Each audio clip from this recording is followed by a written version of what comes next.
Hello everyone, welcome back to my YouTube channel और आप देख रहे हो शेयरनॉमिक्स। इस वीडियो में हम केमिकल स्टॉक्स का टेक्निकल एनालिसिस करेंगे और जानेंगे इन स्टॉक्स में क्या पोटेंशियल है। ये जो सारे स्टॉक्स का जिनका मैं एनालिसिस करूंगा वो पोजिशनल ट्रेडिंग पर्पस के लिए है। तो सबसे पहले हम केमिकल स्टॉक्स के बारे में कुछ समझ लेते हैं।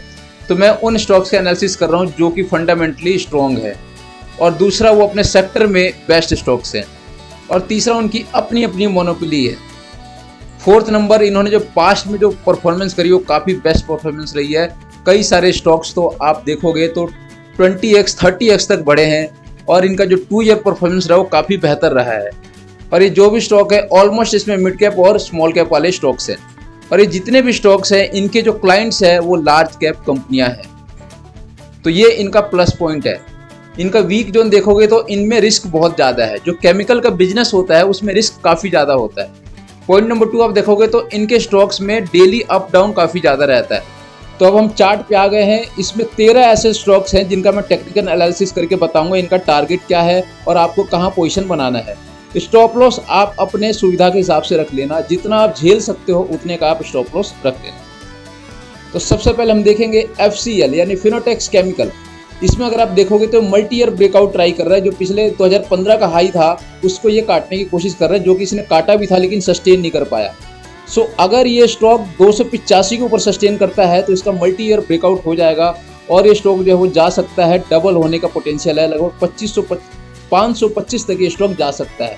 अभी ये स्टॉक की जो क्लोजिंग है वो है 264 रुपये, और अगर आप देखोगे तो पहले ये इस स्टॉक का जो प्राइस था वो था सिर्फ 19-20 रुपये, और 19-20 रुपये से स्टॉक गया है। जो इसका हाई था वो था 283, और यहाँ से भी ये डबल होने का पोटेंशियल रखता है। अगला स्टॉक है धर्म सिंह मोरारजी केमिकल। इसमें अगर आप देखोगे तो ये स्टॉक भी काफ़ी बढ़िया है। अभी नई कंपनी है पर परफॉर्मेंस इसकी बहुत बढ़िया, फंडामेंटल इसके बहुत स्ट्रॉन्ग है। तो जब भी ये स्टॉक ब्रेकआउट देगा इस ट्रेंड लाइन का, और जब भी ये 402 रुपये या 5 रुपये के ऊपर सस्टेन करेगा, आप इसमें बाय कर सकते हो। और इसका जो पहला टारगेट होगा वो होगा 468 और 480 रुपये के बीच में। और अगर आप नोटिस करोगे तो इसमें वॉल्यूम काफ़ी ज़्यादा बढ़िया बने हुए हैं। देखोगे कंटिन्यू इसमें वॉल्यूम आए हुए हैं। अगर आप केमिकल स्टॉक्स को नोटिस करोगे ना, सभी को मैं अभी एनालिसिस कर रहा हूँ, आगे आप देखते जाना, सभी स्टॉक्स में वॉल्यूम काफ़ी शानदार बने हुए हैं। और मैं जितने भी स्टॉक के टारगेट आपको बता रहा हूँ ये सारे पोजिशनल ट्रेडिंग के पर्पस के लिए है। नेक्स्ट स्टॉक है एप्टोटेक्स इंडस्ट्री। ये स्टॉक अगर आप देखोगे तो 20-22 रुपये वाला स्टॉक देखो कितने का हाई मारा है इसने, लगभग 700 का। और अगर पीछे 2 साल में परफॉर्मेंस देखोगे तो 63 रुपये वाला शेयर गया है 700 के अराउंड। अब इसके मैं आपको टारगेट बताता हूँ, इस पर कहाँ बाय कर सकते हो। आप इसको बाय करोगे इस लेवल के ऊपर, जब तक इस चैनल के ऊपर सस्टेन करेगा तब इसको बाय करोगे, और जो इसका टारगेट होगा वो होगा ये प्रीवियस हाई यानी 670।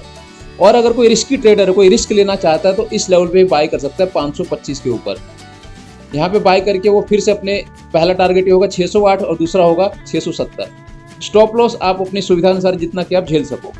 अगला स्टॉक है नवीन फ्लोरीन। ये देखो 200 रुपये वाला स्टॉक कहाँ पहुंच गया है, लगभग 4,500 रुपये। और इसमें आप वॉल्यूम देखो, जो 25 जुलाई का जो वॉल्यूम देख रहे हो ये कब का वॉल्यूम है, ये फेब 2020 के बाद का हाईएस्ट वॉल्यूम है ये, अगर आप नोटिस करो तो हो क्या सकता है देखोगे अगर आप, तो जब भी स्टॉक्स में हाईएस्ट वॉल्यूम आते हैं तो स्टॉक क्या करता है, अगले कुछ दिनों तक या कुछ हफ्तों तक थोड़ा सा करेक्ट होता है और फिर अपनी उड़ान भरता है। तो इस स्टॉक में हो सकता है थोड़ी टेम्परेरी गिरावट आए, लेकिन आपको क्या करना है, जब भी ये स्टॉक ऊपर निकलेगा 4,560 के ऊपर जब भी सस्टेन करेगा, इसमें आप बाय करोगे, और जो इसका टारगेट होगा वो होगा 5,400 रुपये। अगला स्टॉक है दीपक नाइट्राइट। 2 साल पहले ये स्टॉक देखो कहाँ पे था, 300 रुपये पे, और 300 रुपये वाले स्टॉक पहुँच गया कहाँ पे, 3,000 रुपये। 3,000 रुपये पहुँच गया यानी लगभग मल्टीपैकर हो गया ये। अब इसमें अगर आप इसका टारगेट देखोगे तो ये स्टॉक जब भी सस्टेन करेगा 2135 के ऊपर, तो आप इसको बाय करोगे, और इसका पहला टारगेट होगा 2370 और 2390, और दूसरा टारगेट होगा 2690। और हो सकता है ये स्टॉक यहाँ पे आके इस ट्रेंड लाइन को रिटेस्ट भी कर सकता है। तो आप जब भी बाय करोगे इसके ऊपर बाय करोगे। या कोई बहुत ज़्यादा रिस्की ट्रेडर है और स्टॉक यहाँ तक आ जाए तो यहाँ पे भी एक बाय करने की अपॉर्चुनिटी होती है, लेकिन हाईली रिस्क होता है इस जगह पे। और जो यहाँ पे बाय करेगा वो उसका पहला टारगेट होगा ये 2134 रुपये। अगला स्टॉक है इंसेक्टिसाइड्स मीडिया। अगर आप देखोगे ना तो ये मल्टी ईयर ब्रेकआउट करे, यानी 2017 के बाद का ये अपना इसने ब्रेकआउट दे दिया है। और अगर ये देखोगे तो ये स्टॉक था 2020 में 215 रुपये, और आज है 1000 रुपये प्लस। अगर आप केमिकल स्टॉक्स में वॉल्यूम देखोगे ना, अभी भी जितने भी मैं स्टॉक्स के एनालिसिस कर रहा हूँ या आगे जितने भी स्टॉक्स आएंगे, तो वॉल्यूम पे आप नोटिस करना काफ़ी हैवी वॉल्यूम आए हुए हैं। तो ये जो वॉल्यूम है वो सिग्नल है कि स्मार्ट मनी ने काफ़ी ज़बरदस्त बाइंग कर रखी है। अगर मैं इसको ऊपर के टारगेट बताता हूँ, ये जो इसने मल्टी ईयर ब्रेकआउट दिया है, हो सकता है इसको रिटेस्ट करे, यानी 960 के लेवल पे वापस आ सकता है। लेकिन आपको बाय करना है इस लेवल के ऊपर, यानी जो है 1080 के ऊपर। 1080 के ऊपर जब बाय करोगे तो ये स्टॉक जा सकता है 1600 तक, ये इसका टारगेट होगा। अगला स्टॉक है यासो इंडस्ट्री। तो यासो इंडस्ट्री को अगर आप देखोगे तो इसका जो लिस्टिंग हुई थी जब ये, तो वॉल्यूम देखो आप कितने हैवी वॉल्यूम है, और इतना वॉल्यूम अभी तक आया नहीं है वापस। और अगर आप इसका जो लो देखोगे ना, तो जो लिस्टिंग वाला जो लो था वो इसका लाइफ टाइम का लो था, और उसके नीचे अभी तक ये स्टॉक आया नहीं है।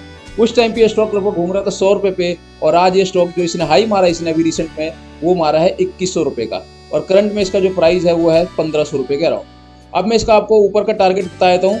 आप इसमें जब एंट्री करोगे तो वो लेवल होगा आपका 1655। 1655 के ऊपर आपको एंट्री करना है, और इसका जो पहला टारगेट होगा वो होगा 2000 और 2100। अगला स्टॉक है तत्व चिंतन। इसमें भी अगर आप देखोगे ये नई कंपनी है, और जो लिस्टिंग हुई थी तब इसके वॉल्यूम देखो, उतने वॉल्यूम अभी तक नहीं आए। और मैं आपको वॉल्यूम दिखाऊं, ये वॉल्यूम आप देख रहे हो, इसके बाद का ये वॉल्यूम देखो कितनी बड़ी कैंडल बनी हुई है वॉल्यूम की। तो यहाँ पे हैवी बाइंग हो रखी है। अब मैं इसके ऊपर और नीचे का टारगेट बता दूं आपको। ये आप इसमें एंट्री करोगे जब ये स्टॉक सस्टेन करेगा आपका 2470 के ऊपर। जब 2470 के ऊपर सस्टेन करेगा तो इसका पहला टारगेट होगा 2523 और दूसरा होगा 2674। अभी आप दो टारगेट के लिए इसमें ट्रेड कर सकते हो। अगला स्टॉक है विनाती ऑर्गेनिक। ये स्टॉक देखोगे ये 200 रुपये वाला शेयर कहाँ पहुँच गया, 2300 रुपये पे, और 2020 में जो इसका प्राइस था वो था लगभग 680, और वहाँ से स्टॉक पहुँचा 2300 रुपये। तो अगर आप देखोगे तो इसमें काफ़ी बढ़िया वॉल्यूम आई हुई है। जो वॉल्यूम देख रहे हो, मैं बार बार वॉल्यूम क्यों आपको हाईलाइट करा रहा हूँ, क्योंकि इन वॉल्यूम्स का मतलब है कि इसमें स्मार्ट मनी ने हैवी बाइंग कर रखी है। इसमें किसी नौसिखिए ने बाइंग नहीं कर रखा कि एक बार पैनिक में आके इसको बेच देगा, है ना। तो स्मार्ट मनी की बाइंग है, इसीलिए मैं वॉल्यूम को आपको बार बार हाईलाइट करा रहा हूँ मैं। तो अब इसका अगर आप मैं टारगेट बताऊँ आपको, तो जब भी ये स्टॉक सस्टेन करेगा 2325 के ऊपर आप इसमें एंट्री करोगे, और जा सकते हैं ये स्टॉक 2741 रुपये। अगला स्टॉक है clean science and tech limited. इसमें भी आप वॉल्यूम देखो, लिस्टिंग के टाइम काफ़ी हैवी वॉल्यूम थे, और इतने वॉल्यूम अभी तक नहीं आए, और इसने ये ट्रेंड लाइन का ब्रेकआउट दिया है। और अब इसमें क्या करोगे आप, जब भी ये स्टॉक 1835 के ऊपर सस्टेन करेगा आप इसमें बाय कर सकते हो इसको, और जो टारगेट होगा वो होगा 2160 रुपये। अगला स्टॉक है श्री पुष्कर केमिकल। इसमें आप एक चीज़ नोटिस करो, ये जो वॉल्यूम देख रहे हो, ये सारे जो वॉल्यूम है ये देखो, तो जब ये वॉल्यूम आ रहे थे तो ये स्टॉक ऊपर जा रहा था। अब देखो जब ये स्टॉक गिर रहा था तो ये देखो वॉल्यूम बिल्कुल खाली है, बिल्कुल खाली पड़ा है, वीरान जैसे सूखी घास हो। और जब ये स्टॉक उठ रहा था तो देखो वॉल्यूम कितने हैवी हो गए, यानी कि स्मार्ट मनी की अगेन इसमें बाइंग हो रही है। और इस स्टॉक को अगर आप देखोगे ना, तो इसने जो ब्रेकआउट दिया था, ये देखो इस ट्रेंड लाइन का जो ब्रेकआउट दिया था ना, इस ट्रेंड लाइन का ब्रेकआउट देखे, और जब इसने रीटेस्टिंग करी उसके बाद से पीछे मुड़ के देखा ही नहीं इसने। और ये जो रीटेस्टिंग का लेवल था वो था लगभग 60 रुपये 65 रुपये के आसपास, और स्टॉक ने हाई मारा 320 के आसपास। अब इसमें आप क्या करोगे, अगर आपको इसमें एंट्री करना हो तो ये थोड़ा सा रिस्की हो सकता है, क्योंकि ये जो स्टॉक है यहाँ पे आप एंट्री कर सकते हो इस लेवल पे, जो इसका सपोर्ट एरिया है। आप कर सकते हो 202 और 190 के 96 के बीच में आप एंट्री कर सकते हो, रिस्की ट्रेडर कर सकते हैं। और जो इनका पहला टारगेट वो होगा 270 और दूसरा होगा 324। बट अगर आप रिस्क नहीं लेना चाहते हो तो ये स्टॉक जब भी 270 के ऊपर सस्टेन करेगा आप इसमें एंट्री कर सकते हो 324 के टारगेट के लिए। अगला स्टॉक है GSCL। आप देखोगे 30-35 वाला स्टॉक कहाँ पहुँच गया है, लगभग 700 के अराउंड। और इसमें आप एक नोटिस करो एक चीज़, जब भी स्टॉक थोड़ा थोड़ा ऊपर गया है तब इसमें हैवी वॉल्यूम आए हुए हैं। ये देखो हैवी वॉल्यूम आए हुए जब जब स्टॉक थोड़ा थोड़ा ऊपर बढ़ा है। और जब भी स्टॉक में गिरावट आई, ये देखो वॉल्यूम नहीं आया, ये देखो यहाँ पे गिरावट है, वॉल्यूम नहीं है, यहाँ पे गिरावट है, वॉल्यूम कम है। हालांकि बाइंग वॉल्यूम है गिरावट में भी। यहाँ पे आप नोटिस करो गिरावट है, सूखा पड़ा, यहाँ वॉल्यूम नहीं है। यहाँ देखो इतनी लंबी गिरावट थी, वॉल्यूम नहीं है। अब जब यहाँ से बाय होने लगा तो आप देखोगे यहाँ वॉल्यूम आने स्टार्ट हो गए। जब भी ये स्टॉक सस्टेन करेगा 700 के ऊपर, जब सस्टेन करेगा आप इसको प्ले कर सकते हो 785 के लिए। और लास्ट स्टॉक है ओरिएंटल एरोमेटिक लिमिटेड। इस स्टॉक में अगर आप देखोगे तो 2020 का जो लो था वो लगभग 120-30 रुपये था, और जिसने हाई मारा वो था लगभग 1100 रुपये का। और साथ में वॉल्यूम देखो, ये जो वॉल्यूम है ना, जो बाइंग होते टाइम जो वॉल्यूम आए वो काफ़ी ज़बरदस्त आए। गिरते टाइम बिल्कुल वॉल्यूम नहीं आ रहे हैं, और बाई होते टाइम वॉल्यूम आ रहे हैं। तो ये थोड़ा रिस्की ट्रेडर्स के लिए है ये स्टॉक। तो अगर किसी को यहाँ बाय करना है करंट लेवल पे 520 रुपये या 530 रुपये के आसपास, तो यहाँ बाय कर सकता है। और पहला टारगेट होगा 622 और दूसरा होगा 806। लेकिन कोई रिस्क नहीं लेना चाहता, सेफ जोन में रहना चाहता है, तो सबसे पहले वो बाय करेगा इस ट्रेंड लाइन का जब ब्रेकआउट होगा, और जब ये स्टॉक 622 के ऊपर सस्टेन करेगा तब 622 पे जो इसको बाय करेगा वो प्ले कर सकता है 806 के टारगेट के लिए। सबसे पहला टारगेट ये होगा। सो उम्मीद है आपको वीडियो पसंद आई होगी। जितने भी केमिकल स्टॉक अभी रिसेंट में ब्रेकआउट दे रहे थे उनका मैंने एनालिसिस किया है, और एक पोजिशनल ट्रेडिंग स्ट्रेटजी के लिए मैंने आपको इसके टारगेट दिए हैं। जो स्टॉप लॉस होगा आप अपनी सुविधा अनुसार लगा लेना, जितना आपसे झेला जाए उतना स्टॉप लॉस आप लगा सकते हो।